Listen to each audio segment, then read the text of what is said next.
যেটাকে বলা হয় হাইপোনেট্রিমিয়া। এই হাইপোনেট্রিমিয়া অর্থাৎ শরীরে যে পানি, এই পানির ভেতর থেকে লবণের অংশ কমে যাওয়া। যদি কারো দেখা যায় অতিরিক্ত মাথা ব্যথা করছে, চোখ ঝাপসা হয়ে যাচ্ছে, মাংসপেশি ব্যথা বা দুর্বল হচ্ছে, তারপরে শ্বাস প্রশ্বাস নিতে খুব কষ্ট হচ্ছে, নিঃশ্বাসের চাপ ধরে আসছে, তারপরে ত্বক লালচে একটা ভাব, অতিরিক্ত গরম লাগছে কিন্তু ঘাম নাই, ঘাম শুষে যাচ্ছে, হ্যাঁ, তারপর হৃদস্পন্দন বেড়ে যাওয়া, হার্টবিট বেড়ে যাওয়া, এরকম যদি হয় তাহলে বুঝতে হবে যে আসসালামু আলাইকুম রহমতুল্লাহ। কেমন আছেন সবাই? আলহামদুলিল্লাহ, আশা করি সবাই ভালো আছেন, আমিও ভালো আছি। তো আজকে একটা বিষয় নিয়ে কথা বলবো, সেটা হচ্ছে হিট স্ট্রোক। আসলে এখন যে পরিমাণে গরম, যে পরিমাণে হিট এবং তাপদাহ চলছে, তাতে এই হিট স্ট্রোকের সমস্যাটা এখন বেশি ঘটছে। বিগত বেশ কয়েকদিন থেকেই মাঝে মধ্যে একটা হিট স্ট্রোকের রোগী দেখা পাচ্ছি। তো আমরা হিট স্ট্রোকের আলোচনায় যাওয়ার আগে আমরা একটু খেয়াল করতে পারি, সেটা হচ্ছে যে হিট স্ট্রোক মানে কি, অর্থাৎ স্ট্রোক। স্ট্রোক মানে ব্রেন অ্যাটাক। আসলে ব্রেন যখন অ্যাবনর্মাল হয় তখন এটাকে স্ট্রোক বলা হয়। এখন এই অ্যাটাকটা, এই ব্রেন অ্যাটাকটা বা এই স্ট্রোকটা বিভিন্ন কারণে হয়ে থাকে। হয়তো ব্লাড প্রেশার অতিরিক্ত থাকার কারণে হতে পারে, প্রেশার কম থাকার কারণে হতে পারে, রক্ত শূন্যতার কারণে হতে পারে, বিভিন্ন কারণে এই স্ট্রোকটা হয়ে থাকে। এখন এই স্ট্রোকের মধ্যে অতিরিক্ত গরমজনিত কারণে, অতিরিক্ত হিটের কারণে যে স্ট্রোকটা হয় এটাকে বলা হয় হিট স্ট্রোক। এখন আমরা একটু খেয়াল করলে দেখতে পাই যে যে সকল ঘরে এসি ব্যবহার করা হয়, এয়ার কন্ডিশন ব্যবহার করা হয়, সেটা ভালোভাবে আমরা খেয়াল করলে দেখব যে এই এয়ার কন্ডিশন যখন অতিরিক্ত মাত্রাতে ঠান্ডা করার চেষ্টা করে, যখন ঠান্ডা তাপমাত্রাটা বাড়ানো হয়, তখন সেই এসির এদিকে ঠান্ডা করছে অথচ বিপরীত দিকে দেখবেন পানি পড়ছে। যারা এসি ব্যবহার করেন অথবা আমাদের যাদের এসি নাই, তারা এয়ার কন্ডিশন রুমের আশপাশে বা ওনাদেরকে একটু খোঁজ নিয়ে দেখবেন যে যখন তাপমাত্রা ঠান্ডা করা হবে, অতিরিক্ত মাত্রায় ঠান্ডা করা হবে, তখন বিপরীত দিক দিয়ে এই গরমকে শোষণ করে পানি বের হবে। হ্যাঁ, এয়ার কন্ডিশনের নিচে একটা অনেক জায়গায় দেখা যাবে এক্সট্রা একটা পানির লাইন রেডি করা। এটার কারণটা কি? এটার কারণটা হচ্ছে যে এয়ার কন্ডিশন তাপকে শোষণ করছে, তাপকে শোষণ করে বের করে দিচ্ছে আর ঠান্ডাকে প্রয়োগ করছে। অনুরূপভাবে আমাদের ব্রেন একটা পানির ভিতরে অবস্থান করে, একটু পানির মধ্যে আছে। এই পানিটার কাজ হচ্ছে ব্রেনের যে নির্দিষ্ট তাপমাত্রার প্রয়োজন, এই তাপমাত্রাটা তাকে সাপ্লাই দেওয়া। 2 নম্বর হচ্ছে যে এই ব্রেনের যে কোনো ধরনের আঘাত বা যে কোনো ধরনের ভারসাম্যতা বজায় রাখার জন্য এই পানিটা ব্যবহার করা হয় বা এই পানিটা ব্যবহার হয়ে থাকে। অর্থাৎ ব্রেন এই পানিটার ভিতরে একটা ভাসমান অবস্থায় থাকে, তার তাপমাত্রা এবং ভারসাম্যতা ঠিক রাখার জন্য।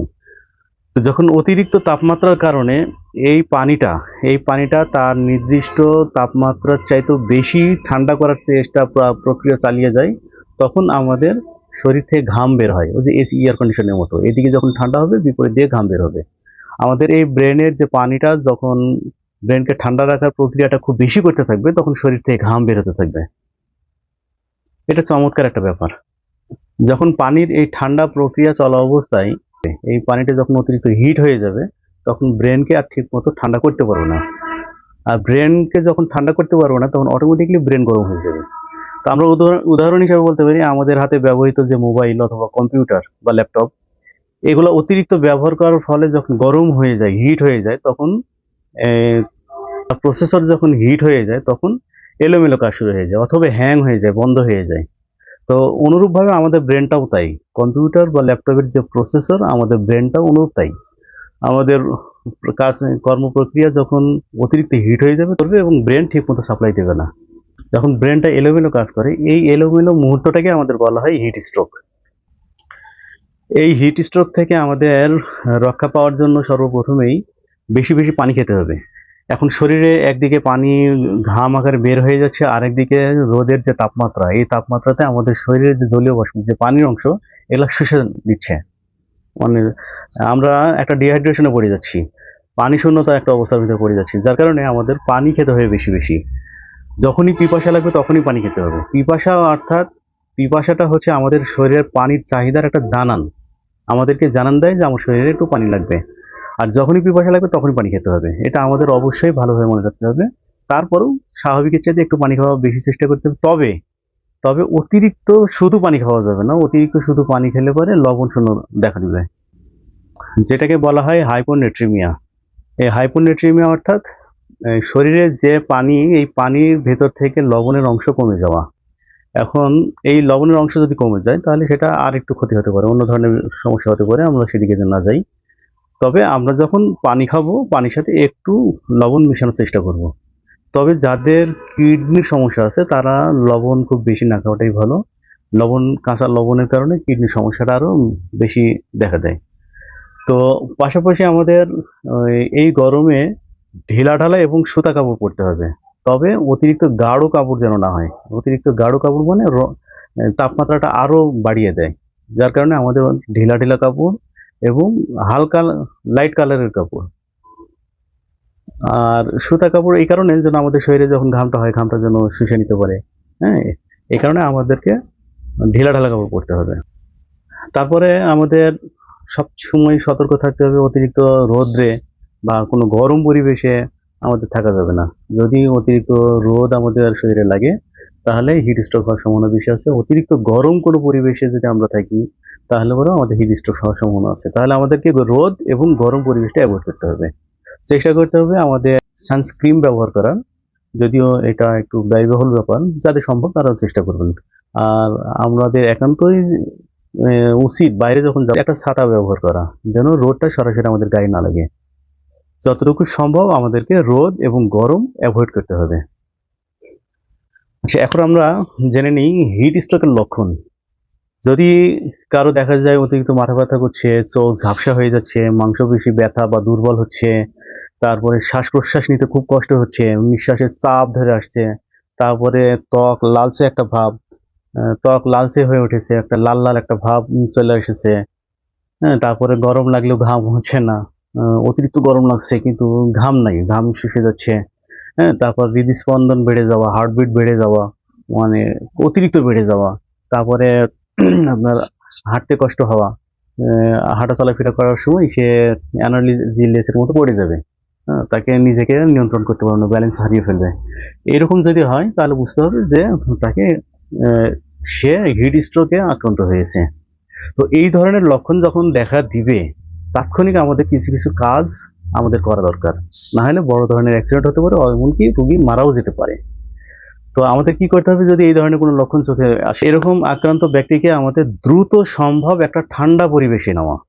যে পরিবেশটা গরম সেই পরিবেশ থেকে আমাদেরকে ঠান্ডা একটা পরিবেশে, খোলা একটা জায়গায়, বাতাসযুক্ত একটা কোনো জায়গায় নিতে হবে এবং তার সর্বশরীর ঠান্ডা পানি দিয়ে শুষে নিতে হবে, মানে মুছে দিতে হবে, যেটাকে বলা হয় স্পঞ্জ হোক, কাপড় হোক, আর যেটা দিয়ে হোক তার শরীর মুছে দিতে হবে। যদি সম্ভব হয় তাকে পুরাটা গোসল করে দিতে হবে, মাথা থেকে পা পর্যন্ত ভিজিয়ে একেবারে পুরাটা গোসল করে দিতে হবে অনেকক্ষণ।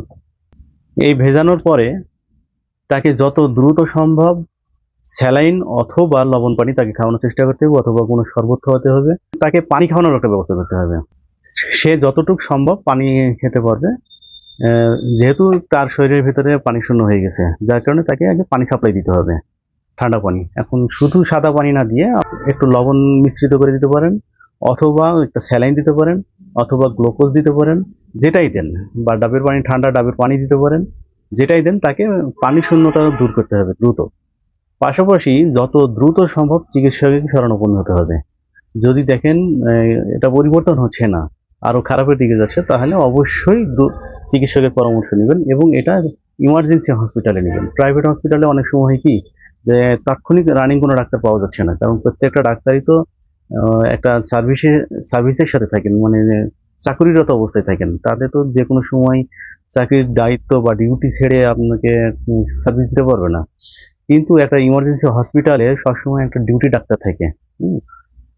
তো চেষ্টা করবেন একটা ইমার্জেন্সি তার চিকিৎসার একটা ব্যবস্থা করার।